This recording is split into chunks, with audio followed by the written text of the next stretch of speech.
وائسرا نے ملاقات کے لیے بلایا. 11 بجے کا وقت تھا، مجھے یاد ہے. یہ بڑے پنکچول تھے ان چیزوں کے، اوقات کے تو خاص طور پر. 11 بجے کا وقت معلوم ہے، بیٹھے ہوئے ہیں. ادھر سے گھنٹی پہ گھنٹی آ رہی ہے کہ آئے کیوں نہیں. خود نہیں جواب دے رہے. پرائیویٹ سیکرٹری کہتے ہیں کہ ان سے کہیے کہ ہاں میں اپنی کنوینئنس پہ آؤں گا، تھوڑا سا وقت لگے گا. وائسرا کو جواب دیا جا رہا ہے.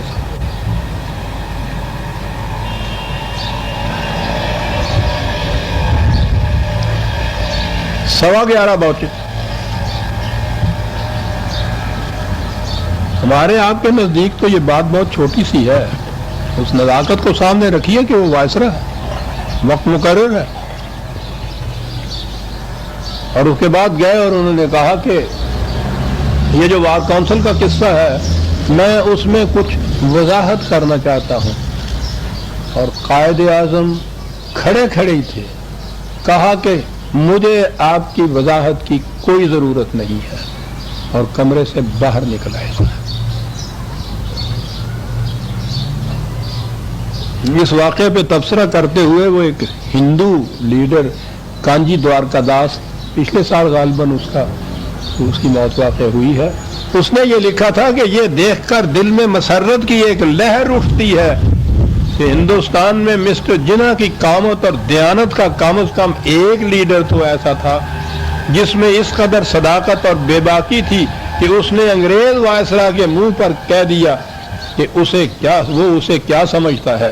جبکہ باقی ہندوستانی لیڈر جن میں کانگریس ہائی کمان بھی شامل ہے اس وائسرا کو بہترین انگلش جنٹل مین اور بہترین عیسائی جنٹل مین جیسے خطابات سے نواز کر اس کی چاپلوسی کرتے تھے.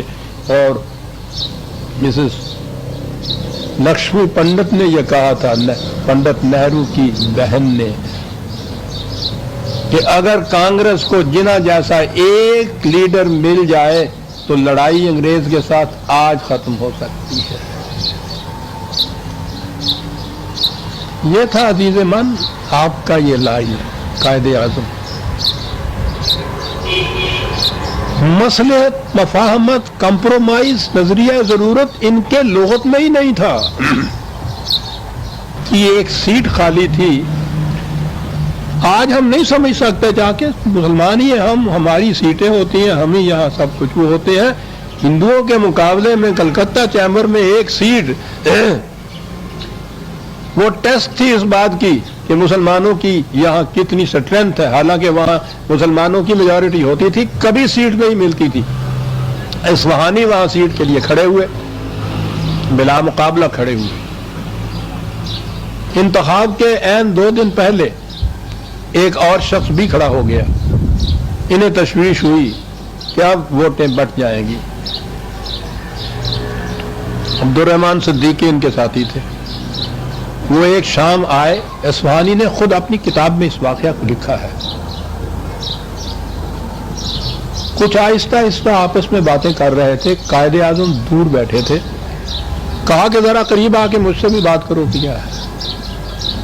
انہوں نے آ کے کہا کہ صاحب بڑی خوشی کی بات ہے کہ وہ جو فریق مقابل امیدوار کھڑا ہوا تھا اس کے ساتھ بات ہو گئی ہے. اس نے کہا ہے کہ اگر میری ضمانت کا روپیہ آپ دے دیں تو میں بیٹھ جاتا ہوں. اصفہانی بلا مقابلہ کامیاب ہو جائے گا. آپ نے سنا؟ اصفہانی لکھتا ہے کہ رنگ چہرہ سرخ ہو گیا غصے کے مارے. کہا کہ فریق مخالف کو بٹھا دینا، اس کے زر ضمانت واپس دے کے، یہ بالواسطہ رشوت نہیں تو اور کیا ہے؟ ایسا کبھی نہیں ہوگا. جاؤ اور اس سے کہو کہ ہمیں یہ منظور نہیں، ہم مقابلہ کریں گے، ہم ناکام رہ جائیں گے، ہم رشوت دے کے نہیں جیتیں گے. ایک سیٹ نہیں، ایک ووٹ اتنی قیمتی تھی اس زمانے میں. عزیزان من، بھیج دیا عبدالرحمان کو، معاملہ منسوخ کر دیا اس کے ساتھ، نہیں لیں گے ہم. اور پھر جو اس کے بعد انہوں نے اصول بیان کیا ہے عزیزان من، وہ سنہری حروف سے لکھنے والے ہیں. قائد اعظم کے اس قسم کے ٹکڑے تو ہیں ہی ایسے کہ وہ زندہ جاوید ہے، واقعی سنہری حروف میں لکھنے کے. فرمایا میرے عزیز یاد رکھو، پبلک لائف میں اخلاقی دیانت پرائیویٹ لائف سے بھی زیادہ اہم ہوتی ہے. پرائیویٹ لائف میں بددیانتی سے کسی ایک شخص کو نقصان پہنچتا ہے، لیکن پبلک لائف میں بددیانتی سے لاتعداد انسان مجروح ہوتے ہیں، اور اس سے ہزارہ ایسے لوگ بے راہ ہو جاتے ہیں جن کا آپ پر اعتماد ہوتا ہے. یاد رکھنا، سیاست میں کسی مقام پر بھی ایسا نہ کرنا کہ اصولوں کو چھوڑ کر کوئی چیز خرید لو.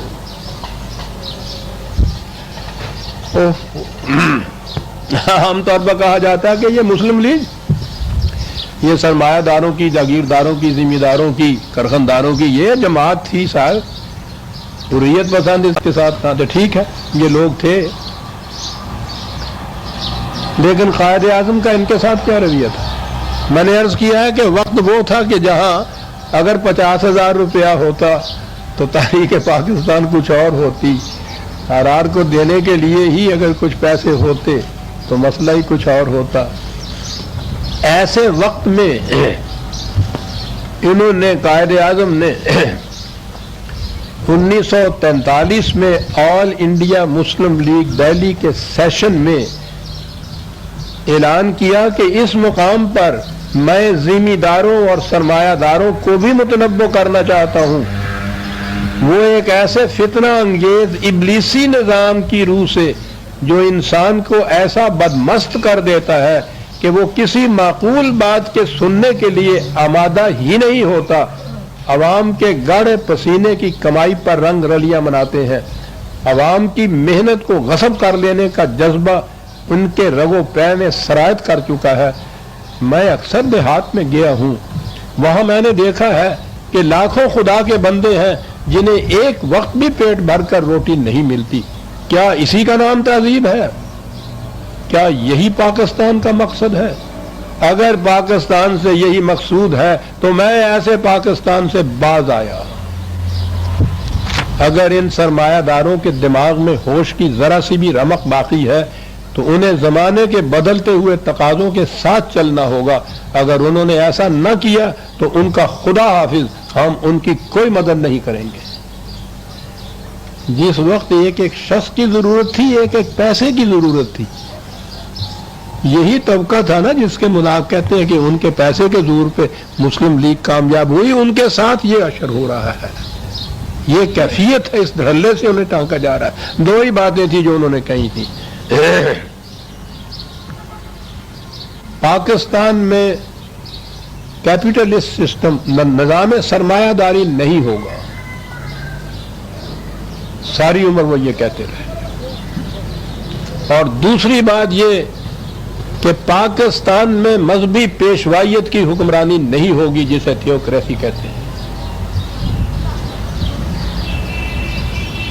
10 سال تک وہ اپنی تقریروں میں یہ دہراتے رہے اور وہ اقبال کے ہی شعروں کی روشنی میں دہراتے رہے کہ اگر یہ نظام سرمایہ داری یا مذہبی پیشوائیت کا نظام یا حکمرانی مقصود ہوتی تو الگ مملکت بنانے کی ضرورت نہیں تھی.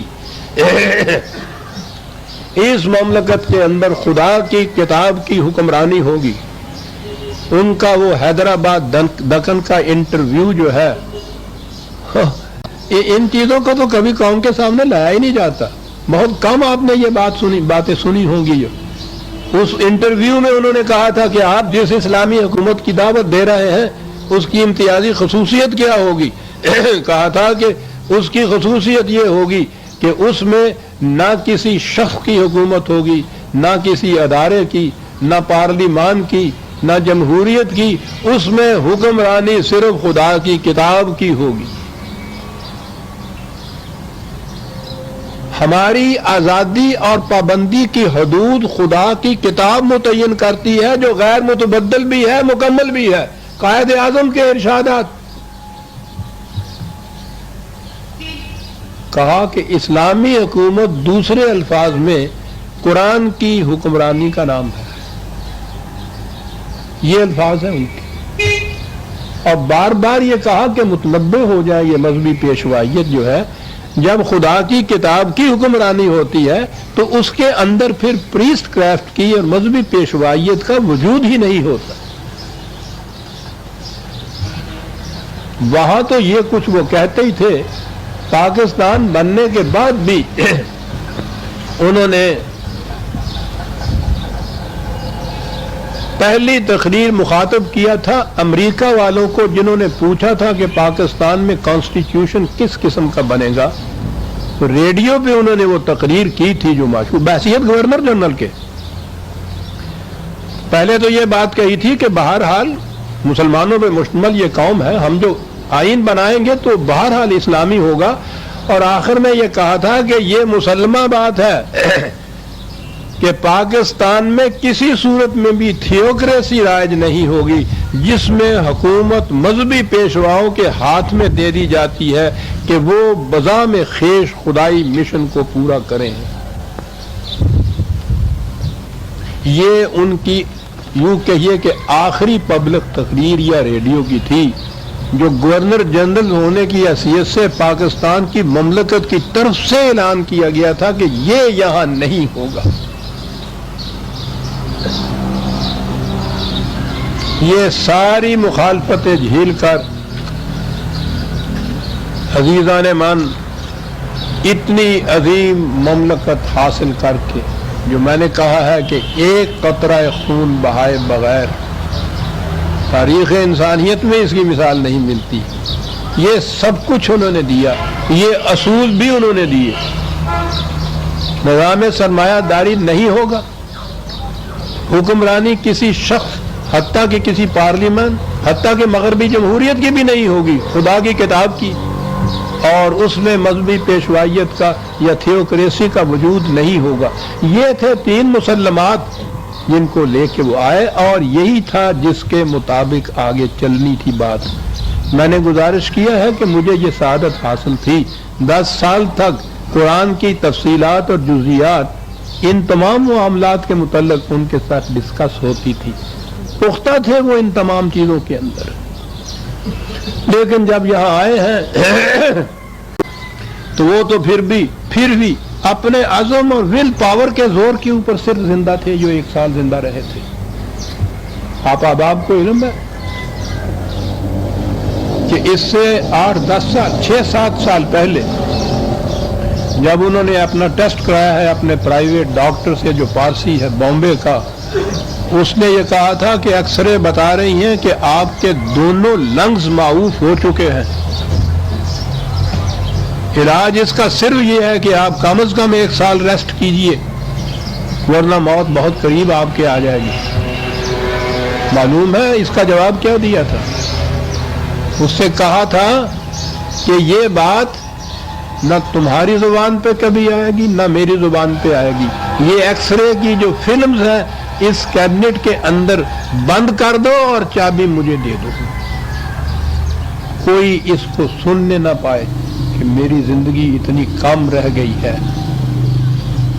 اسی جوش و خروش سے وہ کرتے رہے، پھیپھڑے تھے کہ معوف سے معوف تر ہوتے چلے گئے۔ یہاں جب آئے ہیں تو وہ واقعی ول پاور کے زور کے اوپر اپنے وہ زندہ تھے۔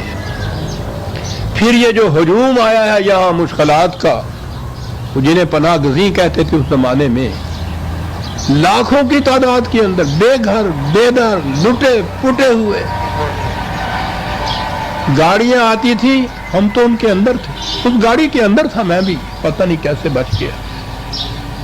گاڑیاں آتی تھیں، دروازے کھولتے تھے تو انسانوں کی بجائے لاشیں نکلتی تھیں ان کے اندر سے۔ جو زندہ عورتیں جو زندہ بچیاں تھیں کسی کے سر پہ دوپٹہ تک نہیں ہوا۔ یہاں جو آئے تھے ہم کراچی میں رہنے کے لیے، ہم جو گورنمنٹ سرونٹس آئے تھے ان کے بلائے ہوئے ان کی دعوت پر، ہمارے لیے بھی رہنے کے لیے کوئی جگہ نہیں تھی، دفتر کوئی نہیں تھا، دفتر میں ہمارے پاس سٹیشنری کوئی نہیں تھی۔ ان درختوں کو میں اب بھی جا کے دیکھا کرتا ہوں جن کے نیچے بیٹھ کر یہ ہمارے یہاں کے وہ جو ریکارڈ کیسز تھے بکس، ان بکسوں کے اوپر بیٹھ کر بازار سے ایک ایک کاغذ مانگ کر ہم کام کیا کرتے تھے دفتر کا۔ پہلی تنخواہ دینے کے بھی پیسے نہیں تھے،